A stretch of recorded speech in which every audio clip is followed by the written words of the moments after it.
Has Monday left you broken? Did someone hit you with the phantom tax while you were enjoying your succulent Chinese meal the Aki way? Maybe you're still anger-pilled because Quandale Dingle rizzed up Livy Dunn before you finished your mewing streak. Did he know that you were looks-maxing? What the Sigma? I was just mogging in Ohio and the damn Rizzler showed up and started literally hitting the gritty, making me look like I'm part of the itty-bitty-skibitty committee. By the way, this does continue, and I could have just powered through it myself, but everyone knows how much I like to torture Elliot. So Elliot, please take over. Oh, no. You better not screw up. All right. Can we get some dubs in chat? This alpha is goated with the sauce. Peak chalant, no glaze. All right, baby Gronks, it's time for us to stop doing tricks on it. If you understood any of that, it might be time for the government to restrict your access to the internet because you may be suffering from a newly diagnosed illness. Our parents had lead paint. Their parents had asbestos. We have microplastics filling every fiber of our being. And everyone else is apparently suffering from a terminal case of brain rot. That's right, folks. Not only has brain rot gone mainstream with parents, pundits, and major news outlets needlessly overanalyzing the phenomenon like they're trying to decipher ancient encrypted text, the Surgeon General of the United States has stepped in to say, much like cigarettes, social media needs blatant and unambiguous warning labels that instruct today's youth to stay away, lest their brains be rotted. On God? That's facts. The timing of these two articles in particular, it's very notable. 2 articles? Yeah. I only read the one. Back to back, baby. A second article? Oh, the second one's the Surgeon General's Oh, one. okay. Yeah. One brought the term brain rot and its vocabulary into public view, giving parents yet another reason to hate their kids. The other was an opinion piece literally written by the Surgeon General that hints at potentially adding warning labels to social media. But let's start with the brain rot one. So to be fair, we're both obviously getting old, so naturally it takes us slightly longer to become fully aware of what the youths are up to. But a ton of these terms have been sort of left over from previous years and reconfigured for a younger audience. It also seems to stem from people trying to bypass restrictions on apps like TikTok and Instagram, which will moderate certain words or phrases. It's how we end up with terms like unalive. Yeah. But speaking in code is absolutely nothing new. Every generation has their popular phrases which ultimately look extremely stupid in retrospect. But now everything is supercharged because of the internet, and new slang can be created and disseminated quicker than ever. So maybe that's why there seems to be an increased focus right now. And couple that with nearly 2 decades of social media giving people depression and anxiety as they try to keep up with unattainable beauty and lifestyle standards. And you get the government. Big government stepping in to say, okay, well, maybe this is bad for kids, actually. You know, probably like, everyone dove into this whole internet thing really fast and might have actually ruined an entire generation of kids. You know how they put like gross like surgery pictures on packs of cigarettes in other countries? What picture should they put on like on every phone? I wrote it into this. But I'll say it now. The only comparable thing would be a picture of suicide.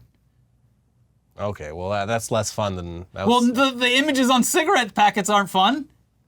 And notably, those are like only in every other country except for the United States. So we're going to have some like very half-measured approach to this no matter what. Yeah, okay. Now, an article published late last week in the New York Times dives into this brain rot phenomenon in a way that makes us feel simultaneously connected to what's going on, but also old as hell.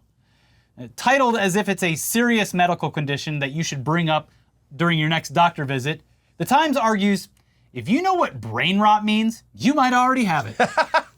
It's too late. It's too late for you. And here's just some of what they get into. As always, links to full articles are down below. The term refers primarily to low-value internet content and the effects caused by spending too much time consuming it. Example, I've been watching so many TikToks, I have brain rot. Accusing someone of having brain rot is not a compliment, but some people evince a hint of pride in admitting to the condition. Some social media accounts are dedicated to creating brain rot content, which has become its own entertainment subgenre. Hell yeah. The TikTok user Fort History takes clips of movies and TV shows and dubs them with the latest internet lingo. Hey Rizzler, it's just you and me today. Phil from the sitcom Modern Family appears to say to his son Luke in one clip. All right, I'll edge right down, Luke responds. This account made a video tribute to O.J. Simpson, like the day he died. Incredible turnaround. But it was, it's impossible to describe, but essentially talking about O.J. Simpson as if he was a Fortnite character, and also his many alleged crimes as if they happened in Fortnite. Yeah. Well, it's helping all the using kids AI images. understand what's going on through Fortnite terms. It's like the millennial joke was like, okay, explain this to me in NBA terms. Now it's explain this to me in Fortnite terms. Yeah. Wait, so does brain rot include like that fucking ADHD content that has like 3 things happening at once? I believe so, yes. It is mentioned in this New York Times article, an example of which would be the subway surfers above like sand crushing and stuff. My sister-in-law, apparently her 11-year-old daughter, she like finally saw what she was watching on YouTube, and she's like, yeah, it's like 3 different things. So she's like, put like hard fucking screen time limits. Like, this shit is rotting your brain. I love how that was the she saw it. She's like, step too there's far. Play-Doh, there's video games, and then there's 4 things happening here. Yeah. This is not good for you. It has to stop. The majority of what I know about this is showing my age, all comes from that one account that does Unreal Engine, essentially dramatic recreations of other videos. That I can never find the account, but it's a great Bryce account. Cohen, I think, is the name. Do you like to goon? Yeah, I'm a registered gooner. Do you munt? Duh, munting's the new meta. This is crazy. Yeah. I'm just waiting for the moment for Phantom to come in and tax Bro's Riz. Did it hurt? Did what hurt? When you dropped from the battle bus? Stop, you're spinning on it. I'll link it. I'll link it stuff. below. But here's where it strikes a more serious tone. Here you go, Elliot. Brain rot's rise in popularity relates to growing recognition of a disorder that researchers at Boston Children's Hospital have called problematic interactive media use.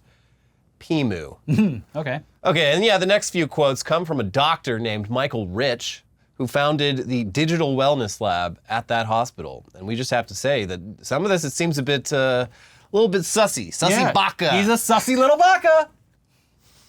God damn it. Dr. Rich said many of his patients seem to consider having brain rot a badge of honor. Some even compete for the most screen time in the same way they do for high scores in video games. That's not something anybody does. This is such bullshit. High scores in video games, that's a fucking like arcade game thing. That's not something that anyone does. Boomer take. Yeah. Yeah. That's like something like... Also, the idea that people are competing to see who can have the most brain rot. This is like some shit that fucking Ice-T would say on CSI. Yeah. They call it brain rot. All the kids love it. The kids are competing to see who has the most screen time. It's like, Pac-Man, They're like the trying to biggest get the video high game? score like in a video game. Yeah, it's like Asteroids, everybody's favorite video game. What's in the year 2024? They joke about it, self-aware enough to understand that obsessive internet usage affects them, but not enough to stop it. Even though they're experiencing brain rot, they don't use that as motivation to get away from it, Dr. Rich said. Joshua Rodriguez Ortiz, an 18-year-old high school senior in Billerica, Massachusetts, said that he had heard the term pop up increasingly over the last 2 months. I think people started realizing that TikTok is so consuming over our lives that it just felt like brain rot because people are scrolling on TikTok constantly, and there's so many niche references from TikTok, he said.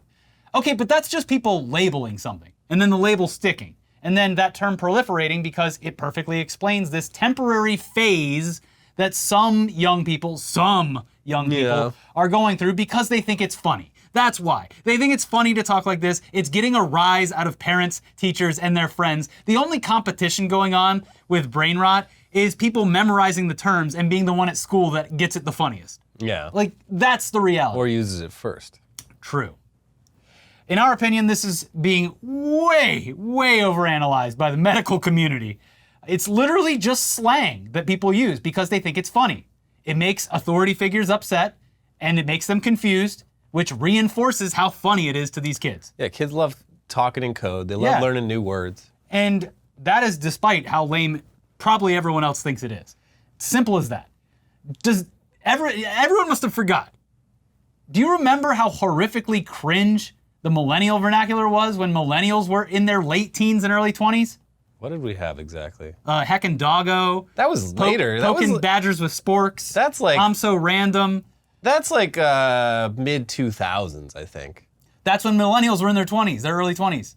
I feel like that didn't come until I was college. It's the whole Icon has cheeseburger lingo from the late 2000s, early 2010s. It still feels like closer to 2010 than 2000. You just don't want to be lame, Elliot, and I completely understand. I didn't hear any of this shit in high school. But I'm sure shit, we had stuff in high school, I just don't remember what it was. This stuff all reminds me of like early machinima. Yeah. Like that era. Yeah. Anyways, back to the article, which delves further into how serious people are taking this. Newport Institute, a young adult mental health inpatient treatment center, has recently begun recruiting people suffering from brain rot. Okay. On its website, the Institute encourages parents whose children suffer from screen dependency and digital addiction to consider treatment plans at one of its locations across the country. For Dr. Rich and the experts at the Boston Children's Digital Wellness Lab, brain rot isn't as much an addiction to the internet as it is a coping mechanism for people who may have other underlying disorders that may lead them to numb themselves with mindless scrolling or overlong gaming sessions. And yeah, Sure. If you're... people are like, oh, we didn't have ADHD when I was a kid back in the 50s. And it's like, yeah, well, you weren't being, the disorder was not being triggered in you. Yes. The same amount of people have the capacity for it. Now it's just way the hell easier for it to manifest. Mm-hmm. We live in an age of so many distractions. Never-ending stimulation. It's... And yeah, I'd say it is probably really bad how much screen time, not just young people, but just everyone has. Yeah. And I do take issue with the idea that just like this, this is bad. I would say it's not nearly as bad as like young boys watching fucking Andrew Tate and Fresh and Fit. Like that seems like has potential for much more societal harm. Yeah. But that's just me. Anyway, the article adds that Dr. Rich's goal is to reframe the debate about internet and phone usage from good versus bad to healthy versus less healthy in an effort to help parents and children develop better online habits. Which leads us to Monday of this week and the opinion piece penned by United States Surgeon General Vivek Murthy titled, "Why I'm Calling for a Warning Label on Social Media Platforms," where he argues that apps like these should have warning labels just like cigarettes. As if those ever actually... Just like cigarettes, or how about this? Just like rap albums in the 1990s. Yeah. They put those warning labels on there, and you know what? The kids... They never bought another album. They never listened to rap ever again. No one ever heard another album with explicit lyrics on it ever again. And people definitely stopped... Everyone stopped smoking the second they put warning labels on cigarettes. Yeah. To be fair, as we mentioned earlier, in pretty much every other country besides the United States, the packaging can actually be very convincing because alongside the typical "this is bad for you" slogans, there are disgusting images of fucked up teeth, fucked up faces, and cancer patients suffering from illnesses that are directly caused by what they're about to consume. And we just don't believe that US regulators are going to put images of suicide in front of an app every time someone under a certain age tries to open it. Because I don't know what the other comparable thing would be. Warnings, in reality, are just challenges to young people. Yeah. Adding them only serves to make adults feel as if they've exhausted all of their options and that they're actually doing something. Mm-hmm. No, you don't understand. We put a warning label on it. Yeah. My job here is done. It's done. But hey, maybe we're the ones that are wrong. Mm-hmm. Maybe we're out of touch. Here's what the Surgeon General says. It is time to require a Surgeon General's warning label on social media platforms, stating that social media is associated with significant mental health harms for adolescents. A Surgeon General's warning label, which requires congressional action, would regularly remind parents and adolescents that social media has not been proved safe. Evidence from tobacco studies show that warning labels can increase awareness and change behavior.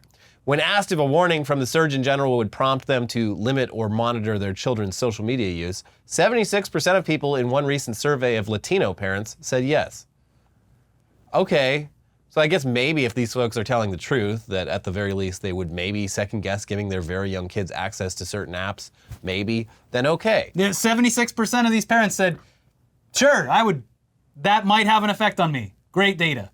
Definitely going to happen. Yeah, I feel like once you give the baby an iPad, yeah, you've lost. Yep. Like, that's where you fucked up, and these parents want like the government to do something. Everyone always loves the idea of the government doing something, making their problems go away. But that's like, in a lot of cases, that's just not how it fucking works. It's too late. The kid's hooked. Yeah. But yeah, once the kid hits 13, you can't make, they can make their own accounts. You can't control their access. Yeah, there's just no way to stop them. Kids will always know more than parents when it comes to figuring out ways to access things that they should have access to. Yeah. And he goes on to admit that a warning label on its own won't ensure the safety of young people, but that alongside other recommendations that he's made for policymakers, platforms, and the public, it could at the very least help, I guess. That's his words. The only thing that's changing any of this is if we institute full Xi Jinping policies. Well, you would have to literally regulate the companies themselves. Yeah. And with heavy financial burdens if they somehow let this slide. But he continues, legislation from Congress should shield young people from online harassment, abuse, and exploitation, and from exposure to extreme violence and sexual content that too often appears in algorithm-driven feeds. And look, that's probably, those are good things. At face value, those are good things. Probably not gonna be able to happen. Just look at Elon Musk's Twitter, for example. That's an American-owned business. That is not what they think TikTok is. That's an American-owned business, and it is literally filled to the brim with hardcore pornography, violence, and hate speech. And you can be damn sure that Elon will fight to keep that cesspool his cesspool. But there's no teenagers on Twitter. But they can access it. They could. Yeah. But why would they? But we can all, I think, agree on the next part. The measures should prevent platforms from collecting sensitive data from children and should restrict the use of features like push notifications, autoplay, and infinite scroll, which prey on developing brains and contribute to excessive use.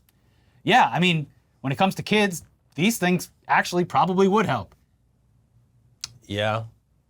I finally downloaded TikTok to my phone, like, fairly recently. They're like, wow, we got a new user. Yeah, I was like, I might as well check this out while it's still around. And it's weird. I mean, maybe I just haven't used it enough for it to get its claws into me, but yeah, it's just, it's too short attention span for me. I do quite enjoy scrolling through like Instagram reels.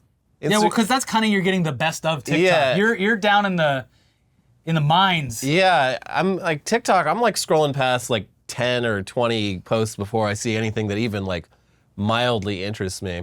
Finally, they're gonna be like, all right, give this guy the carpet repair videos. That's what he's looking for. Yeah. He's looking for carpet repair videos and how to build a bird's nest. Give him what he wants. Drywall repair. I wish I could download the gardening. The Chinese version is all just that. Chinese version is like educational platform. Well, no, it's all just like farmers and people like working craftsmen, artisans. Yeah. I want to watch that shit. Well, in America, people want to learn how to make slurp juice, so that's what they get in their algorithm. Anyway, a few more notes, if we may.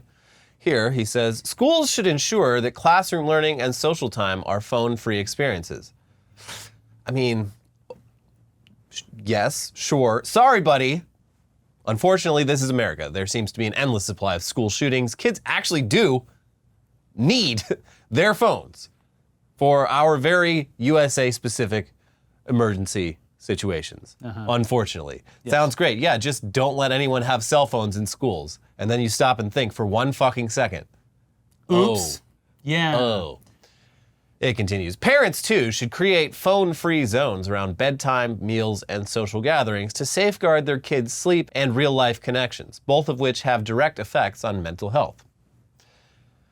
Okay, dude. So people are exhausted because everyone has to work 5 jobs to pay for rent and childcare. Some people are also lazy and stupid. Kids are gonna get on phones and iPads because it shuts them the hell up. It gives the parents a second of peace. It's not great for the kids, obviously, but you can understand why it happens. Yeah. Some parents get their fucking wits end. Like, just shut up. Watch the Coco Melon. They invented a machine. It's a pacifier. That puts the child into a literal trance and lets you have like 5 fucking minutes of peace. Unfortunately, that same device it does rot the brain of that child. Yes. But, in the short term, very useful. Yeah. Now, he goes on to talk about how when there is a crisis like this, the government can act and take big steps to stop it all, referencing seatbelts, grounding Boeing planes, and food recalls. All things that seem much harder to regulate online, especially when we live in a country that hasn't even caught up to Europe's progress on data protections and certain regulations. So, what can we do? Honestly, I think the only way to stop kids from destroying themselves by consuming toxic amounts of social media is probably just to convince them that it's cringe. Yeah. Yeah. And that might actually happen naturally. And it already seems as though a decent percentage of kids are starting to reject being fully connected at all times because they've seen the damage that it's done to older generations. As Elliot pointed out, I would venture to say that Twitter's probably not getting a lot of new signups from the younger generation. Yeah. Facebook is already dead in the water when it comes these to... are boomer apps. Yeah. And they've seen what it's done to us. They've seen what it's done to even Gen Z, and especially boomers, who post nothing but minion memes and react to AI-generated garbage filling up their Facebook feeds. Jesus, made out of shrimp. Yeah, wow. Amen. Amazing. Love it. Beautiful. Can this shrimp man get 5 likes? So yeah, hate to say it, but we should probably just wait this out. Yeah, Maybe kids will look at people with brain rot and reject it. that would be cool. I guess we won't know until we get a Gen Alpha in office, sitting upon the skibbity throne, and declaring that there will be no new phantom tax. What is the phantom tax? It's when you take a little bit of food off your friend's plate. What? Why is it called a phantom tax? Dude, I don't fucking know. What It is originates phantom? from Kai Cenat's streams. Oh. Yeah. He pays phantom tax, you take some food off the plate. It doesn't have to make sense. Okay. You know, for a while I thought it was the phantom tax and you were paying off the ghosts. No. Phantom. Yeah. Is that like a city in China? Ask Kai Cenat. But yeah, everyone over 40 should start using all these terms constantly. Yeah, that's the only way to get it to stop. Just Talk people- about gyats. Anyone under the age of 25 watching this video is visually repulsed by Yeah. us saying these terms. I'm as they should visually be. repulsed. Yeah, I hate myself more than you could ever hate me. I think about that all the time. Anyway, speaking of brain rot, I can feel my brain just leaking out of my ears after those first stories. So let's all take a break and listen to some ad reads. Because you guessed it, get excited. This episode is sponsored. Oh yeah, Elon Musk doing the X.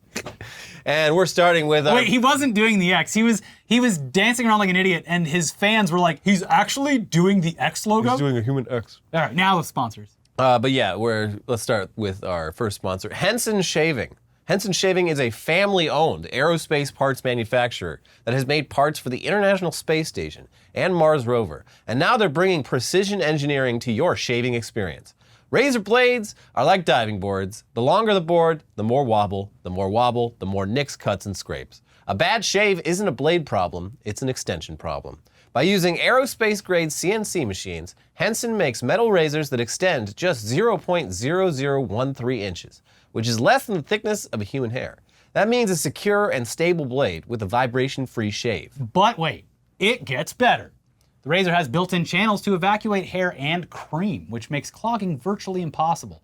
Seriously, Henson Shaving wants the best razor, not the best razor business. That means no plastic, no subscriptions, no proprietary blades, no planned obsolescence. The Henson razor works with standard dual-edge blades to give you that old-school shave with the benefits of new-school tech.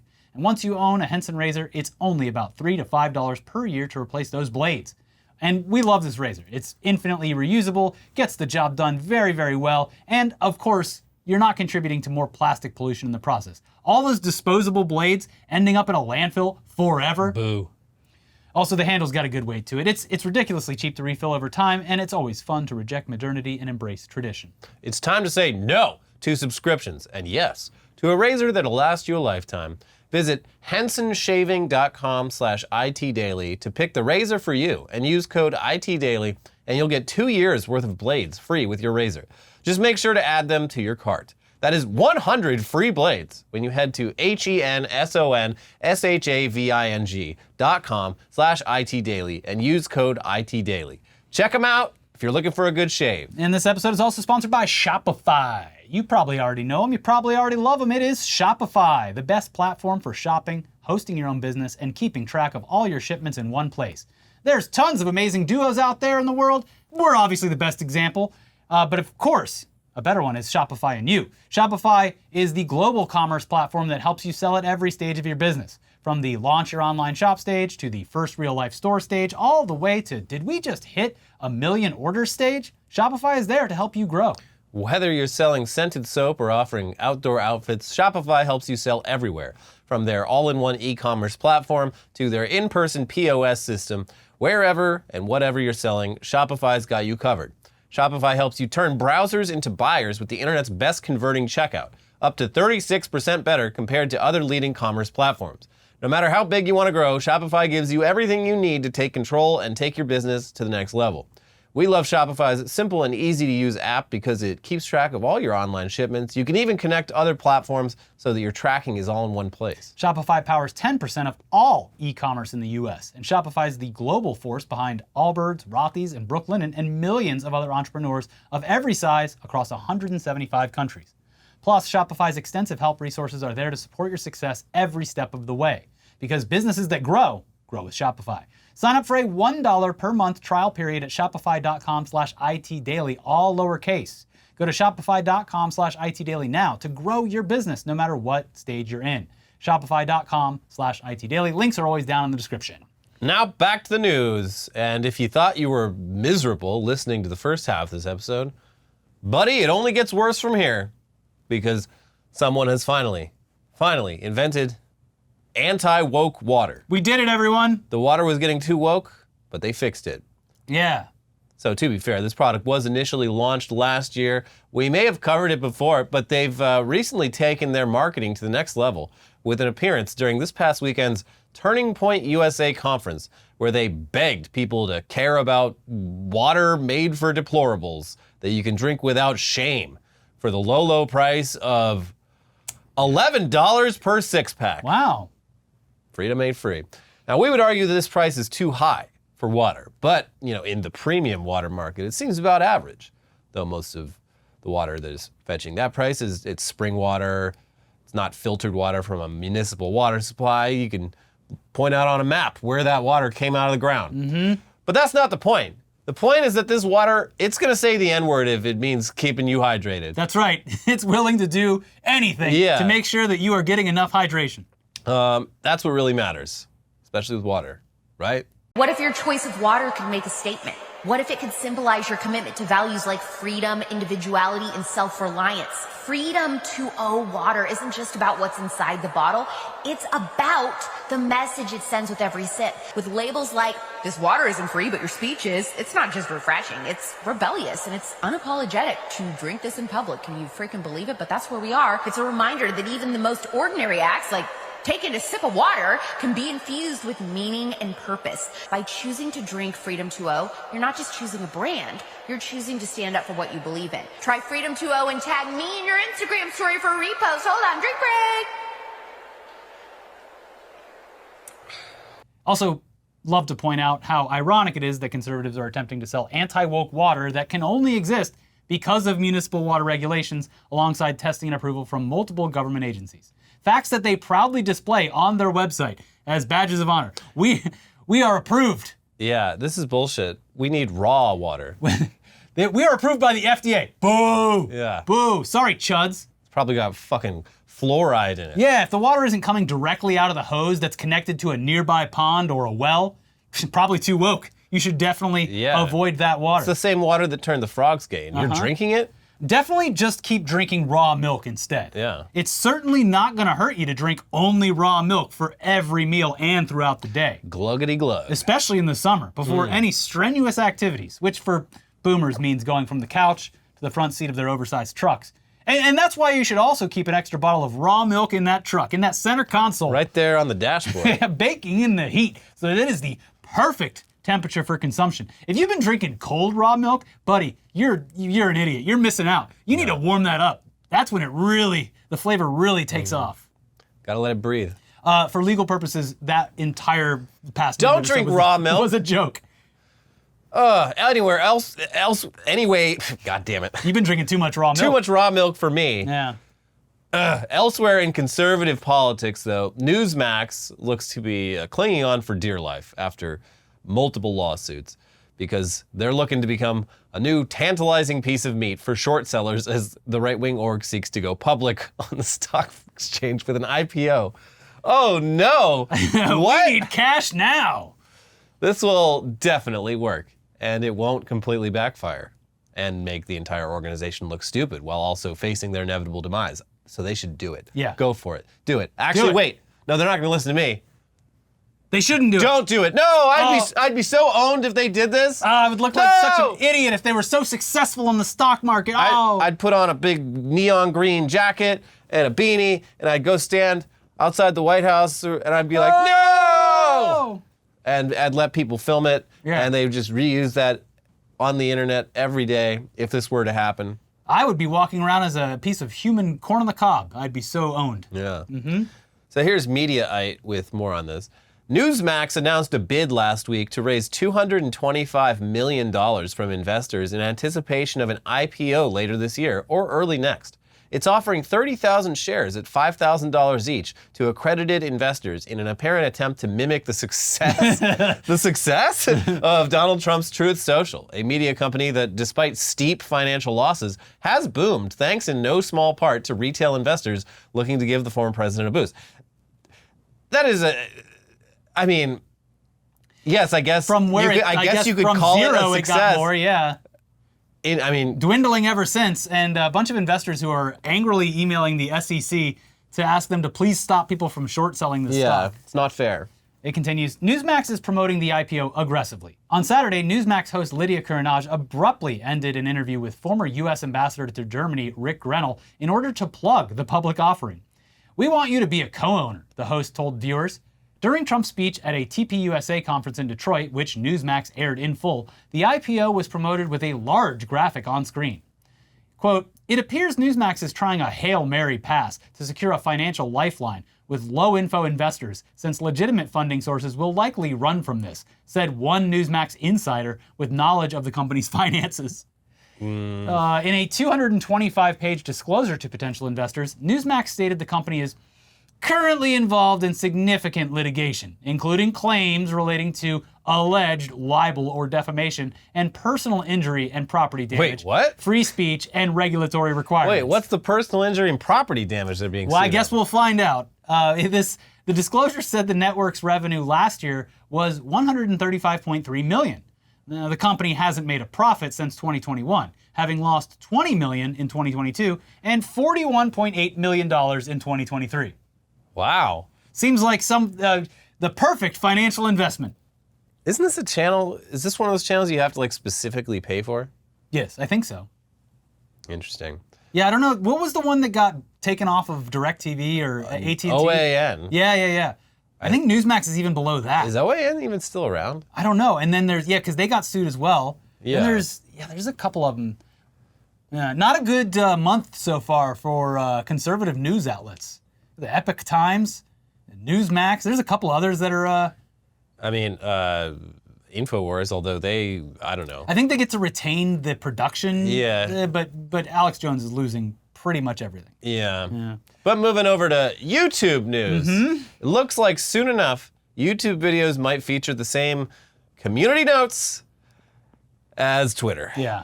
Now, the company looks to be rolling out a test of the feature to select creators, probably not us. Whew. And we'll be analyzing the data to see if it works for their platform. And they admit that things could probably go wrong. Yeah, I think they saw what happened with their AI chatbot, and they were like, or the AI Google stuff. They're like, look, we're going to get ahead of this. There's going to be a lot of mistakes.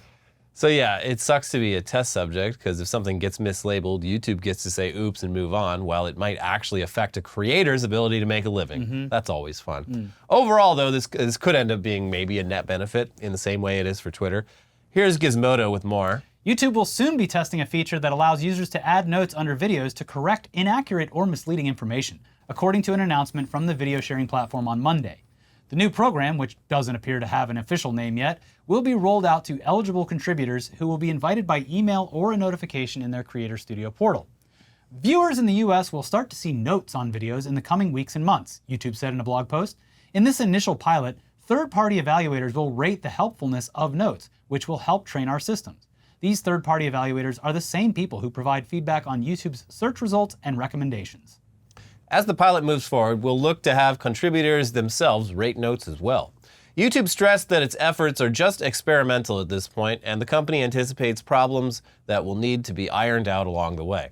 The pilot will be available on mobile in the US and in English to start, YouTube said in a blog post on Monday. During this test phase, we anticipate that there will be mistakes.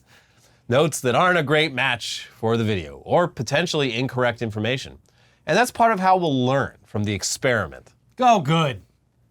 Gizmodo then asks some pretty good questions about how exactly this will work on videos, which are obviously longer than a tweet, and can have a bunch of different topics and talking points throughout. There are still a lot of unanswered questions about how YouTube's new fact-checking system will work, including how notes might appear when a false claim is made on a very long video. Will there be timestamps to help identify where something in the video is wrong? And how many notes will be allowed on a given video? YouTube didn't respond to questions about these details on Monday. Also, one glaring bad example of how community notes sometimes don't work at all happened this weekend when the image from the October attack where the cars were all burned out. Yeah, all the burned out cars. And then people were just adding completely random tweets to it. So and it would say that this has been debunked or whatever. And someone put Elon Musk as a pedophile, and it's like... Yeah, someone at Twitter just like made it so anytime that picture appears, like I guess they just assume someone is calling it an inside job or making the claim that Israeli attack helicopters are responsible for that damage, which... Yeah, so it's like this has actually been confirmed, and it's like, so you see the tweet where it says Elon Musk is a pedophile, and it says this has actually been confirmed in the community note. So yeah, you can post that picture with like literally anything, and the community note will automatically appear and say that saying it's true. This has been debunked. Yeah, which is fun. Anyway, finally today, one for the gamers in the audience. You simply have to go read this recent article by Mike Drucker titled, "I'm personally going to force game companies to put in all the stuff that you hate." And much like his previous work, it cuts through the typical light touch approach to calling out the angrier parts of gaming fandom by going all in with a satirical onslaught. The article is linked in the description below. Please check out the whole thing, but here's some of our favorite quotes from it. You might be wondering what stuff you hate is making its way into games. That's the fun part. Apparently, you don't know what you hate until you see it. But buddy, after you see it, you treat it like you've known about it forever, and it's the biggest scandal the gaming world has ever experienced. You are just trying to enjoy games, right? You're the target audience, not these tourists who apparently put more of their time, money, energy, and professional talent into games than you. It's not your fault that you're the only person in the room who's the most angry at games all the time. Why can't we go back to the good old days of Metroid when you didn't know you were playing as a woman until later? Back then, we didn't have to have a character's whole identity crammed down our throats, mainly because a character's whole identity was a 4x10 stack of pixels. But now that games are more realistic, I've got a job to do, friendo. And that job is making sure that Lara Croft winks a little weird so that she's not sexy anymore. Sure, you could be angrier with the actual problems in games. You could be mad that companies tout record success while laying off record numbers of people. You could be furious that employees are expected to work 24/7, often without any reward. You could be frustrated that it's hard for smaller companies to break through the white noise of game releases. You could be tired of bigger companies nickel and diming players with features that should have been in the original package. But I think we agree it's more important that you tell everyone on Earth you miss the days when characters were basically precious moments figurines with massive honkers. Perfect. Yeah. Oh yeah, go check that out. Links down below. Worth a read. And that's it for today's episode. We'll be back with some tech news, including probably a clip of Elon going, "Ah!" A lot of great Photoshops coming out. He just does not know how to be normal. No. No. He's cringe personified. He sure is. In the meantime, though, make sure you like the video. Click the like button. Come on. Come on, you've been slacking. Click the like button. Do it right now. He's going to do it. He did it. Thank you. Gosh, I appreciate you. Also, click the subscribe button if you're not already. We're so close. You don't need to join. We had 2 sponsors today. You're all good. Yeah, you're Take off a the break. hook. In the meantime, though, watch our most recent episode of Weekly Weird News, which, luckily, we don't have to worry about quicksand. Unless... Find out more by watching Weekly Weird News. And also a new episode of News Dump about America's hero. America's hero, Our Joey greatest Chestnut. athlete, Yeah, being shut out from competition. So Shame. sad. Check both of those out, and we'll see you soon for some tech news. Bye-bye. Bye.